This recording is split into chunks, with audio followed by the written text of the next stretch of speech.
देश के उपराष्ट्रपति पद से अचानक इस्तीफा देने के बाद जगदीप धनखड़ ने 6 हफ्ते बाद अपना सरकारी बंगला खाली किया और अब वो इनेलो के दिल्ली के छतरपुर में स्थित फार्म हाउस में शिफ्ट हो चुके हैं। ये फार्म हाउस हरियाणा के पूर्व मुख्यमंत्री रहे और देश के पूर्व उप प्रधानमंत्री रहे ताऊ देवीलाल की यादों से जुड़ा है। ये उन्होंने ही बनवाया था, छतरपुर में है ये। यहां तक कि इनेलो के राष्ट्रीय अध्यक्ष और ताऊ देवीलाल के पोते अभय चौटाला ने कहा है कि ये जगदीप धनखड़ का ही फार्म हाउस है। इस फार्म हाउस के गेट हमेशा उनके लिए खुले रहेंगे, वो जब तक चाहे यहां रह सकते हैं। तो बड़ा सवाल ये कि आखिर उपराष्ट्रपति पद छोड़ने के बाद धनखड़ की चौटाला परिवार से नजदीकियां आखिर क्यों बढ़ रही है? क्या संबंध है धनखड़ का चौटाला परिवार के साथ? क्यों अभय चौटाला ने कहा कि इस फार्म हाउस के गेट हमेशा उनके लिए खुले रहेंगे? क्या कोई पुराना संबंध है? इसी पर हम जो है आज आपको संपूर्ण जानकारी देंगे। नमस्कार, आप देख रहे हैं की दहाड़, मैं हूं आपके साथ ओम पांडे।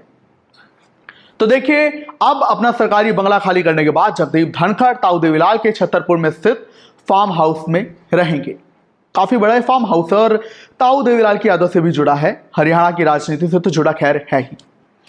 तो अभय चौटाला ने कहा था कि यहाँ के गेट उनके लिए हमेशा खुले रहेंगे, वो जब तक चाहे यहां रह सकते हैं।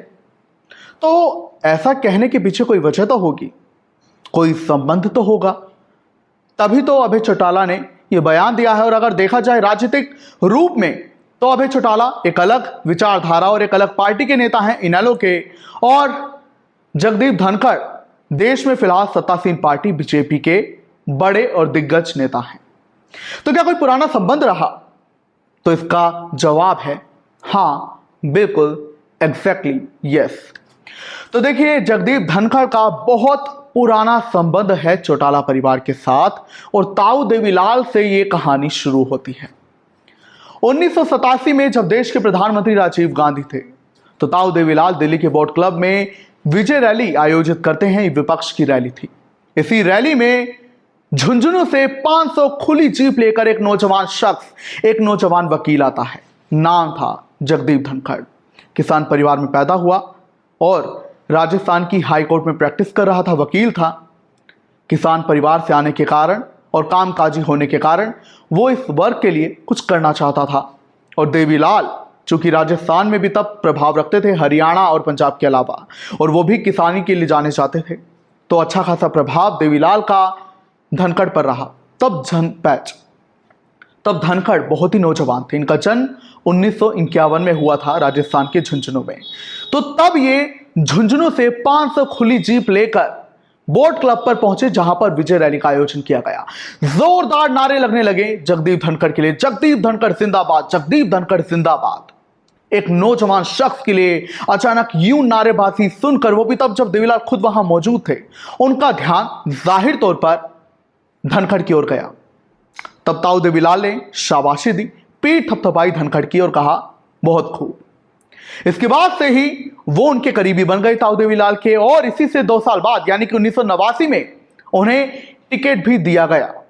पहली बार सांसद बने ये जगदीप धनखड़ और बाद में ये देश की संसद में पहुंचे। 1989 से 1991 तक ये चंद्रशेखर की सरकार में राज्य मंत्री भी रहे। इसके बाद 1993 से 1998 तक राजस्थान विधानसभा के सदस्य रहे और किशनगढ़ विधानसभा को रिप्रेजेंट किया। और इन्होंने लोकसभा का चुनाव अजमेर से भी लड़ा था, लेकिन वहां से हार गए थे। खैर, इनके संबंध तब से ही गहरे होते चले गए। 38 साल पुराने संबंध ये बन गए।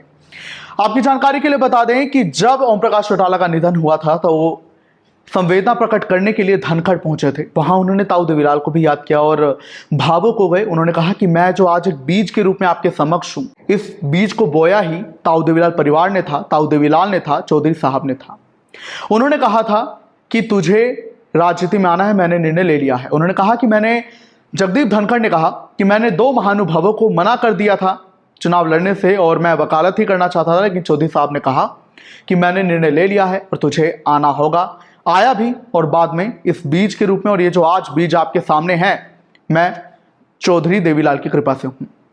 और उन्होंने और भी संबंध अपने बताए, जहां उन्होंने कहा कि 2019 में जो है जब वो पहली बार राज्यपाल बने तो तब चौटाला परिवार उनसे मिलने पहुंचा था और मेरे गले में चूंकि थोड़ी खराश थी तो उन्होंने एक लड्डू मुझे खिलाया, कहा तेरा गला ठीक हो जाएगा, और बाद में उस पूरे लड्डू की टोकरी भी मेरी गाड़ी में रखवा दी। यहाँ तक कि जब मेरे बेटे की, इकलौते बेटे की मौत हुई थी तब भी वो मुझसे मिलने आए थे, पूरा चौटाला परिवार मुझसे मिलने आया था। तो बेहद ही पारिवारिक और राजनीतिक दोनों ही प्रकार के गहरे संबंध चौटाला परिवार के साथ, ताऊ देवीलाल परिवार के साथ जगदीप धनखड़ के रहे। 2003 में उन्होंने भले ही बीजेपी ज्वाइन करी, लेकिन चौटाला परिवार के साथ संबंध तो उनके मार्मिक थे, पारिवारिक थे, गहरे थे, और इन संबंधों में आज तक कोई फूट नहीं डाल पाया, भले ही वो अन्य पार्टी में क्यों ना हो। तभी जब वो उपराष्ट्रपति भी थे तो भी उनकी परिवार के साथ करीबी हमेशा बनी रही और वो हमेशा उनके कार्यक्रमों में आते रहे।